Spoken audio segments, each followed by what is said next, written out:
Nobody expected the shock to come from Canada. Nobody expected it to sound this calm, and nobody expected a man known for steady numbers, quiet speeches, and central bank caution to say something that made the United States suddenly look less untouchable. That is what made these few minutes so powerful. They were not loud, but they hit like thunder. If you enjoy stories about power shifts hiding in plain sight, stay with me because this one only gets bigger. What shook people was not just what Mark Carney said, it was how he said it.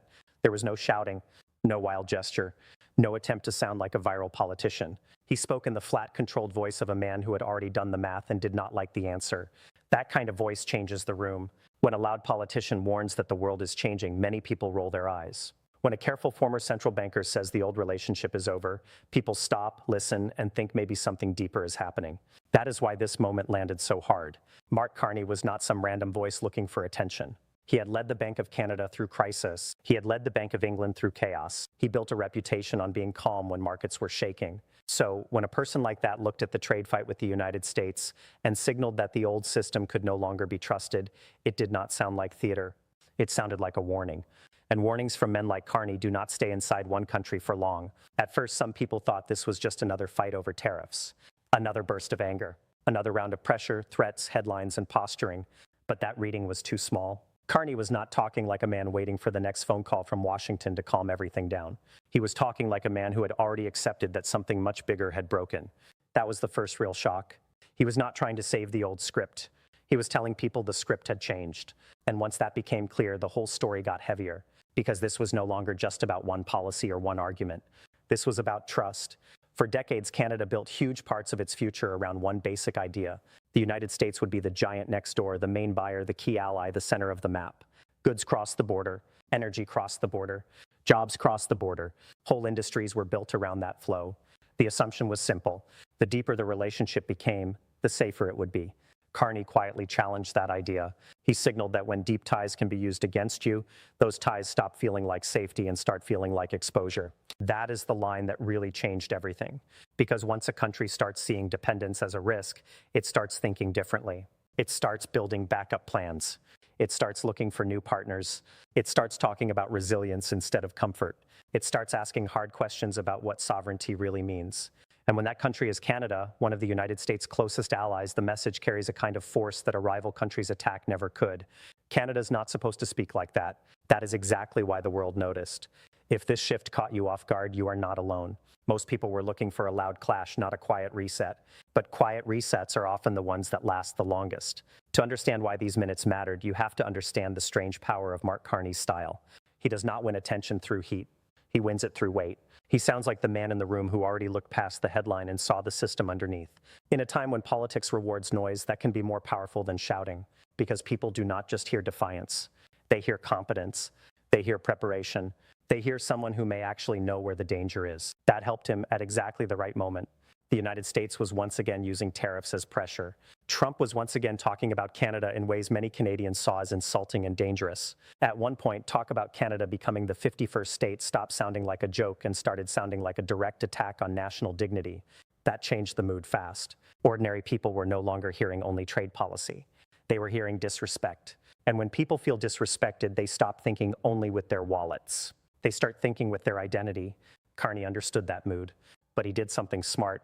He did not try to match chaos with more chaos. He used calm as a weapon. He sounded less like an angry campaigner and more like a serious man explaining a hard truth to a country that did not want to hear it but needed to. That made his words hit harder. Rage can excite people for a moment. Calm certainty can move them for much longer. When he spoke about American tariffs as unjustified and damaging, when he warned that the old relationship of deeper and deeper integration with the United States was over, and when he laid out retaliation instead of pleading, he gave Canadians a new frame. He was telling them this was not just a trade fight. It was a sovereignty test. That word matters more than many people think. Sovereignty sounds abstract until it is touched. Then it becomes personal very fast. A worker in Ontario hears it and thinks about whether outside pressure can decide if the factory stays open. A family in Alberta hears it and thinks about whether their economy can be bent by foreign politics. A student in Toronto hears it and starts asking whether their country still controls its own future. Carney turned that feeling into a simple message. Canada could not keep pretending the old shelter was still safe. It had to prepare for a different future. And here is where the story gets even bigger. Carney was not only talking to Canadians. He was speaking to every country watching from the outside. Europe was listening. Asian democracies were listening. Other middle powers were listening. They heard a leader from inside the Western alliance say, in careful language, that the US-anchored order was no longer something you could blindly trust. That kind of message has power far beyond one border. It gives other governments permission to admit what they may already be thinking.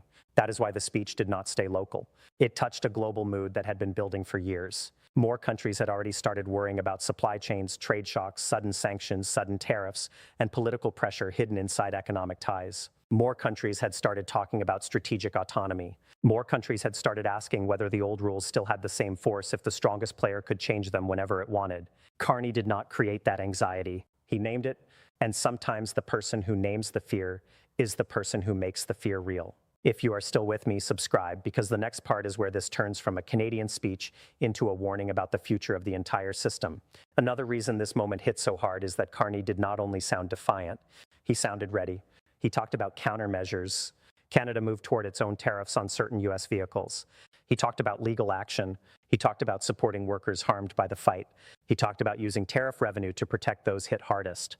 That is a very different message from panic. It tells the public that the country still has tools. It tells Washington that pressure will not go unanswered. And it tells other allies that a smaller country can still impose costs when the system is tightly linked enough. That is one of the deepest ironies in this whole story. America's great strength also created a kind of weakness. The same deep economic ties that gave the United States influence also gave close partners leverage. North American industry runs on timing, parts, trust, and stable rules.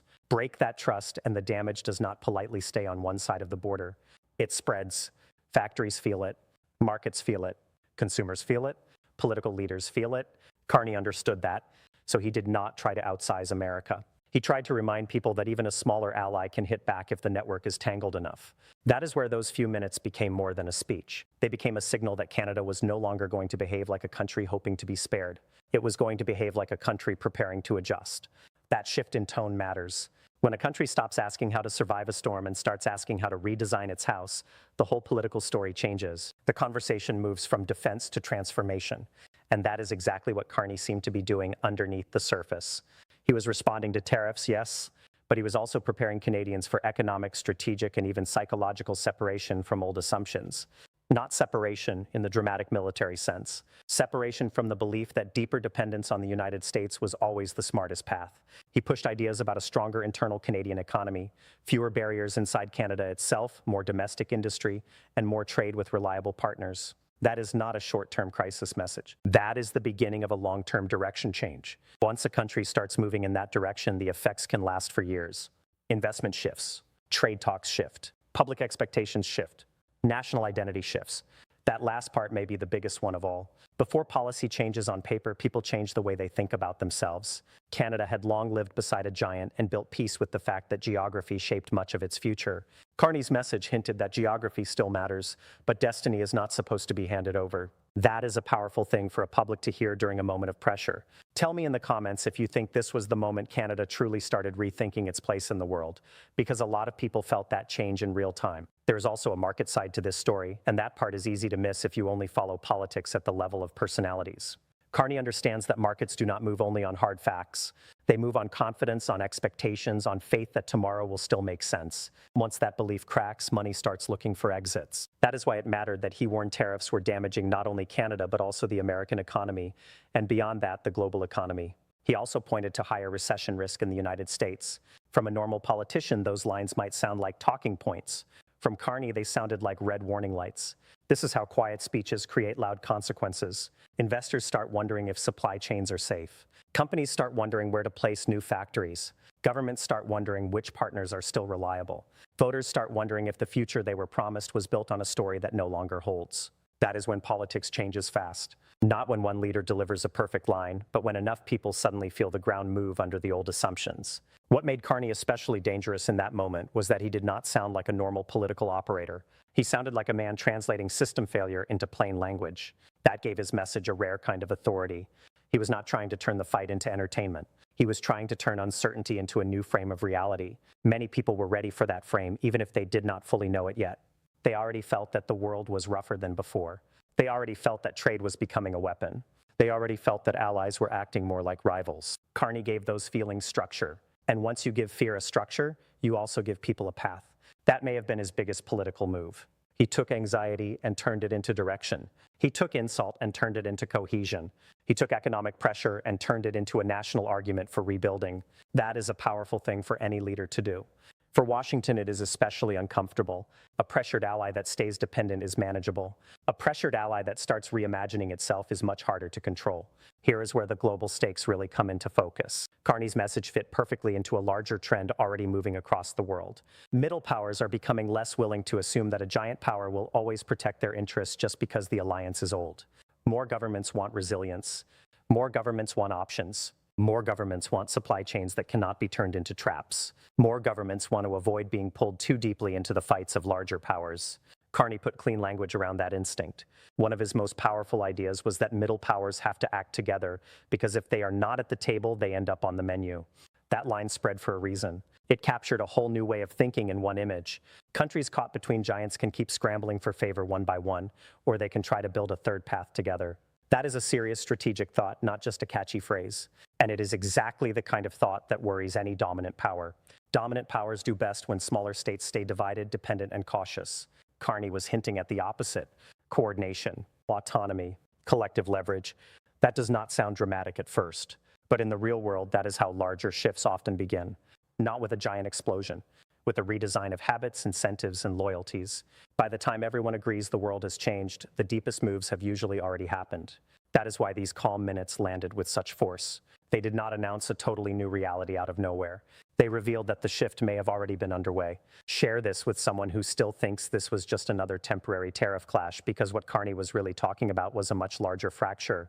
Of course, some people will say all of this is too dramatic. They will argue that the United States and Canada are too tied together, too close, too practical to ever truly pull apart in a deep way. And in one sense, they are right. Geography still matters. Trade still matters. Shared defense still matters. The relationship will not vanish overnight, but that misses the real point. The point is not that one speech destroyed a partnership. The point is that one speech made the fracture visible. And once a fracture becomes visible, everyone starts walking differently. That is the danger for Washington. A lot of the shock was self-inflicted. The threats, the tariff pressure, the disrespect, the loose language around sovereignty, all of it may have looked like toughness in the short term. But it pushed one of America's closest allies into rethinking the relationship in public. That is not stable power. That is blowback. And blowback spreads. First, it changes public mood. Then it changes elections. Then it changes policy. Then one day the old partner is still standing there, still working with you on paper, but no longer trusting you in the same way. That is how long eras begin to end.